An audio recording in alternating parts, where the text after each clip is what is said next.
Welcome to Second Take, the show that focuses on the issues behind the news. The World Bank has granted power utility Eskom a $3.75 billion loan, despite a lack of support from the US, Britain and the Netherlands. Joining me in studio is Engineering News editor Terence Creamer, who has been following developments in the lead-up to the vote. Terence, welcome to Second Take. Can you take us through what happened at Thursday's meeting? Well, this has been a long time coming. We've known about this World Bank loan for a couple of years now, and it's been seen as one of the building blocks for Eskom in trying to finance its very big build program. And over the months, it's been building, and there has been controversy around this loan.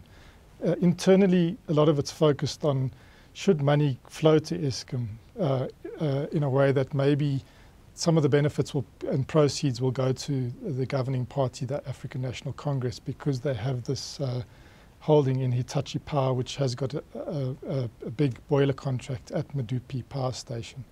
Externally, it's really been about the politics of climate change and whether a coal-fired power station should be financed from a development finance institution like the World Bank. And that's really been the center of this discussion.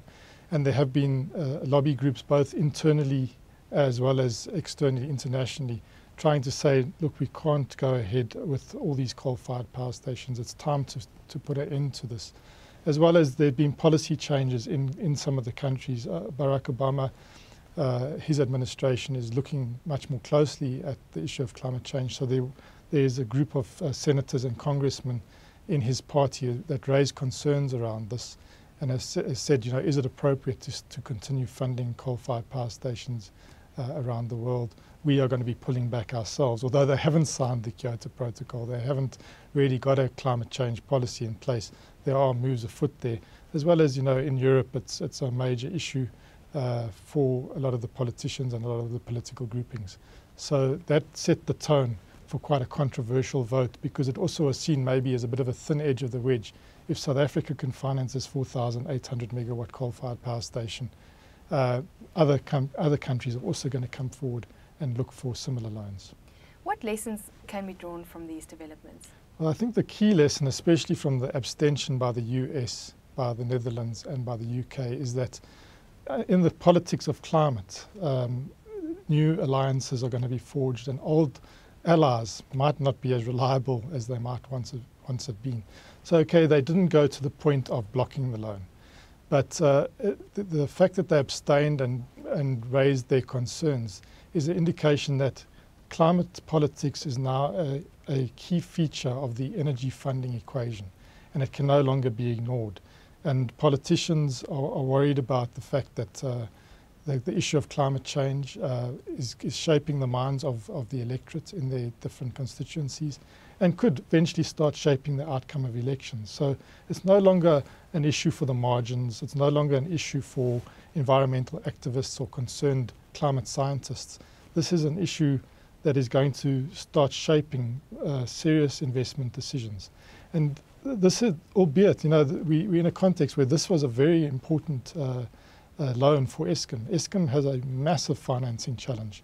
They've got a very big build program. A lot of it has to be financed through debt, because we've got the cap on the tariffs at 25% over the next 3 years.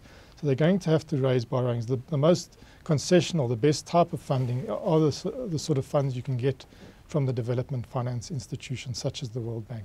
This project didn't fall outside of the matrix of the World Bank in terms of what they can finance. Yes, it didn't have flue gas desulfurization technology built in from the start, but it is going to be retrofitted. That was the only real environmental constraint to this loan being passed for Medupi. There were other also renewable energy and energy efficiency elements to the loan, but the bulk of it was going to the Medupi power station. So I think the big lesson is climate change politics, or the politics of climate change, is here. It's a real factor. It's not going to go away.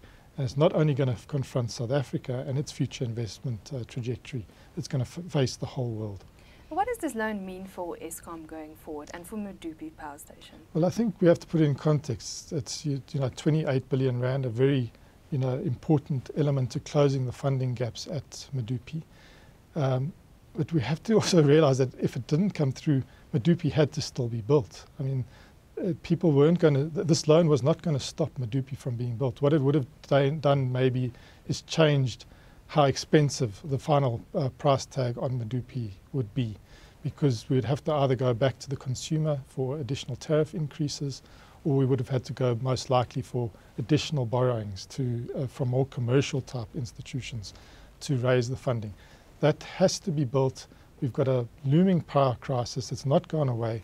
We're going to be seeing very tight reserve margins, below 10% very soon again. We're coming out of recession. I think it's not just, the debate in South Africa has been focused on the price of electricity. That's not really where the debate's going to be in the future. It's going to be, is there going to be enough electricity to run the economy? Is there going to be enough electricity for the new growth path of government, which focuses on a reindustrialization of this country, on more mining activity? These are energy-intensive aspects of the economy. They are not the services sectors. They are not the shopping malls. And we are going to need energy to underpin that new growth plan that is being worked on. So this project would have gone ahead regardless. The loan does close a very important funding gap for Eskom. I also think it sends a lot of a signal of confidence, which I think South Africa needs. Despite this being the World Cup year, supposed to be the year that we are going to bask in that glory, actually we're living in a period of bad karma politically and economically. We're coming out of recession. So I think we needed this confidence boost. We've got it. Yes, it's controversial. Yes, I think the whole issue about political party funding really needs to be sorted out. And I think some signals have been sent that this Chancellor House investment in Hitachi is really not acceptable for the long term.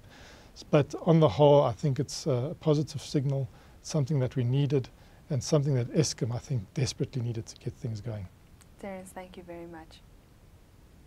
That is the Second Take show for this week. Thank you for watching, and join us again next time for more news analysis.